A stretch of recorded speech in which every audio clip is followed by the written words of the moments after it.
And welcome back. So as I promised last episode, we are going to continue with the trenches. Right where we left off. So what we're going to do is, I'm actually just going to leave them exposed. Because why not? In addition to doing it in a simpler trench style, we also won't need to have such a thick trench in the first place.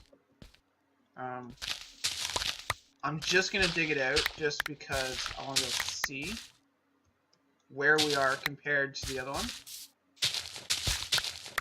Okay, so this is where it has to dip down, because that's the water block. Which means it's here, I think? Yep. Okay, because if I break, that one's fine, but that one there has water under it. So, we need to, that's a turn, but that's okay, because that's going to drop here, right? Because the idea is that the water will start here as a source block here. It'll push forward, hopefully go 7, because I don't think that's anymore. So it's 1, 2, 3, 4, 5, 6, 7. This I think is where it'll stop. Maybe. Let's just put it and find out. Yeah, so it stops here. Okay. Now there's the trick. Obviously you can use a sign and another one to continue it pushing it. But what I think I'll end up doing is I'll just have it drop. No, I can't have it drop there. I don't want to have it drop into something and then drop lower again. One thing we are going to do though is, right, for now, we're just going to block off all of this. Whoops. That one can go. Careful not to bust the other one open, right? I'm just going to straighten this, and I'm going to clean this up so we know what we're dealing with, right? Makes it a little less complicated. And I want to seal the top of this, because it looks like it's becoming night soon. Can I just have that back here? Okay, so, just put a torch there. That we can't move. So, that only goes 7. Okay, so that goes 1, 2, 3, 4, 5, 6, 7, which is right here. So we're a few blocks short. Now we can either drop it down into like a little containment and then have it cycle this way, which means this one will be super deep, because the idea is that this is supposed to drop down one step and then this one carries it to the holding cell. Okay. Now, we can have this drop down into a cell that forces it to the corner that drops it into the trough, or carries it through a trough that drops it down into another cell and just make the cell wider, which is possible, but the idea is that we'd have to somehow lure them out of the cell. And the idea is that the tunnel that they go across is only 1 by 1. It's like one block wide. It's just this wide, so that they have no choice but to fall into the isolation cells. The other choice we can do is we can place a water source here, and then, like right here, place a sign and then another water source. Like we can put another water source here or something, and it'll pick them up and push them forward. The only problem with that is if they fall in, we'd have to put the sign here, obviously. So it'd have to be on the other side. Because if we did it on this side and we fell in, then they might fall in on top of the sign. Oh, I guess you can't stand on signs anymore. I thought you could. But anyways, this here effectively stops the water there, and they'll get stuck here. But if we put another water source, like we put a sign here, right, and we put like that, this push itself down and over. Now, this will cause a slight miscalculation in the fact that the water will effectively carry it to here and it's going to push it forward. But they tend to bounce while they're doing stuff. That's going to be an issue there. But they drop there. And they can drop. Now, I'm thinking we might just have them drop early. Seems to be the most efficient method. Without using silly sign ladders and water systems and stuff. So, let's just have this push us to there. There we go. And then we'll drop.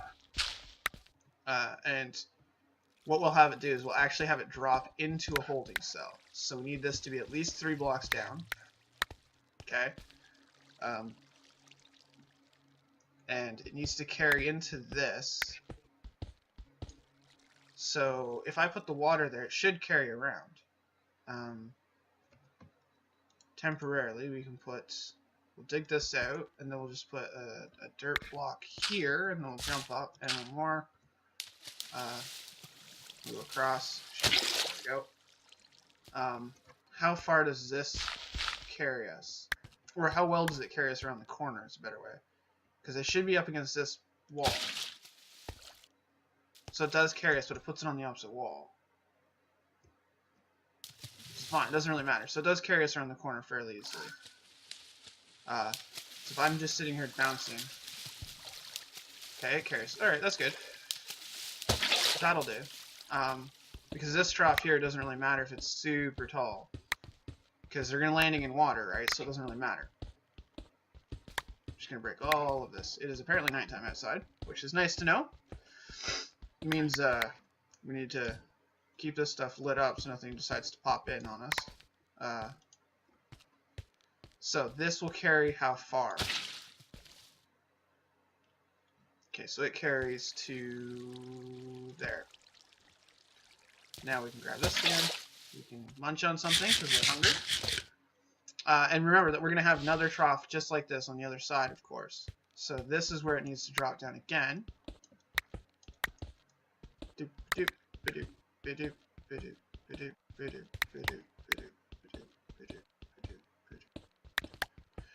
Okay, so now here's the real question. If I break this, place water here, how far does that push me? Right to the end. Does it go further? No. It appears that this is exactly 7 blocks. I'll do it again. Is it going to do the same thing? Yep. Okay. So this is 7 blocks to here. So what I'm thinking is that puts us right at the edge, which means the front gate will be the actual holding cell. So we go 1, 2, 3 wide, because we don't want super wide holding cell. And then this is where the cell will actually be at. Of course, it's going to be a little bit larger, of course. We'll have it so that it tapers like this. It needs to go down 3 as well, because we want to make sure that nothing can theoretically jump out. This pick is really nice. I like it a lot. Put torch there. So the water will carry you here. You'll fall down, or they'll fall down into here.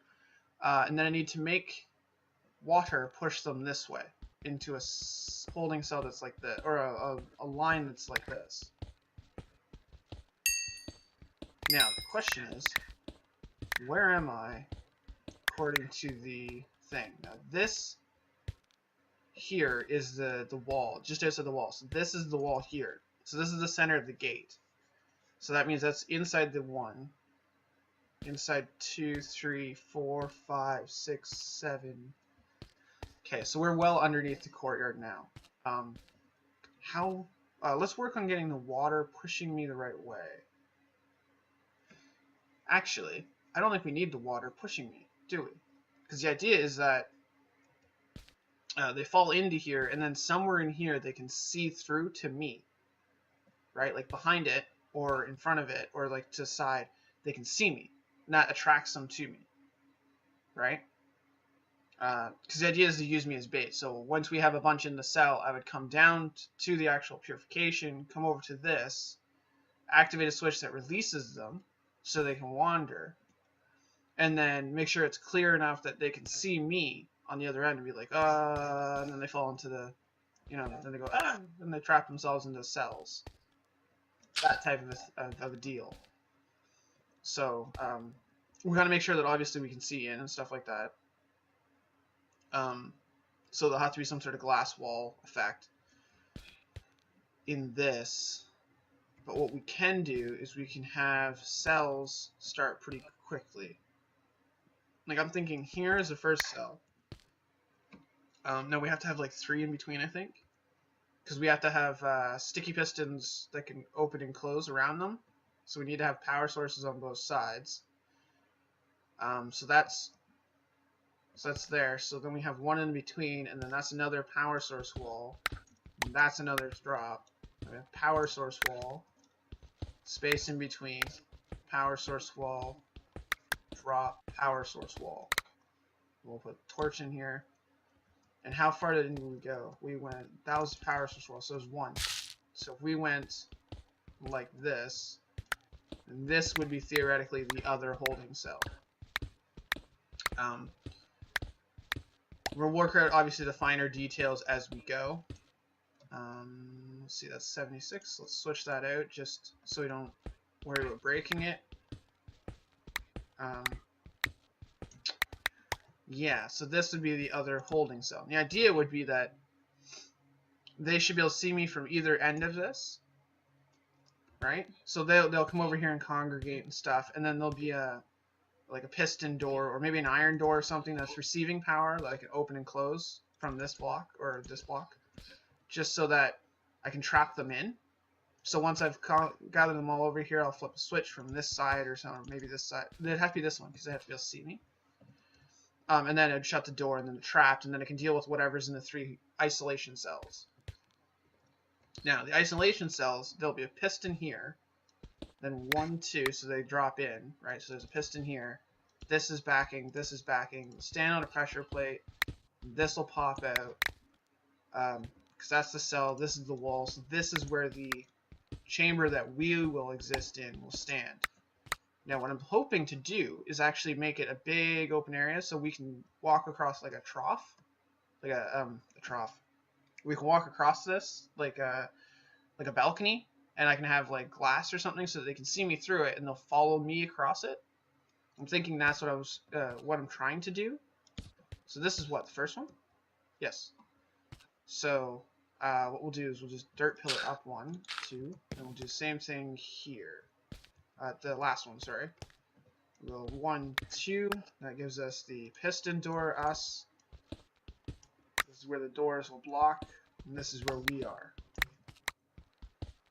There we go. So we go like that.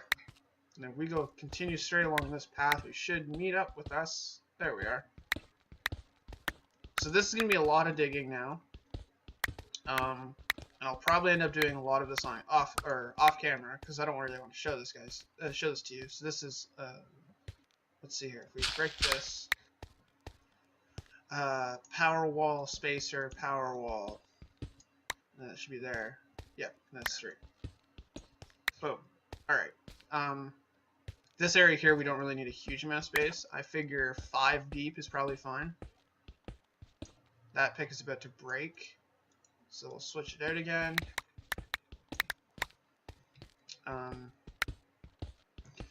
Yeah, so 5 wide should be plenty of space for us to maneuver around, get the purification, and figure out the track layout in order for us to get the purified villagers out of the tracks.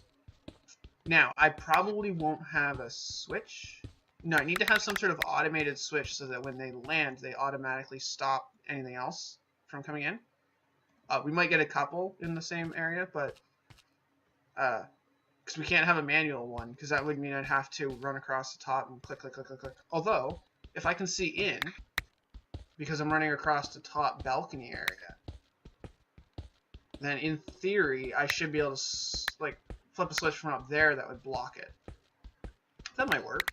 We can try that, and if it doesn't work, we'll hook up an automated system. The normal one I usually use is automated. It's a pressure plate system. Oh, I broke the pick. Oh well. I have other picks.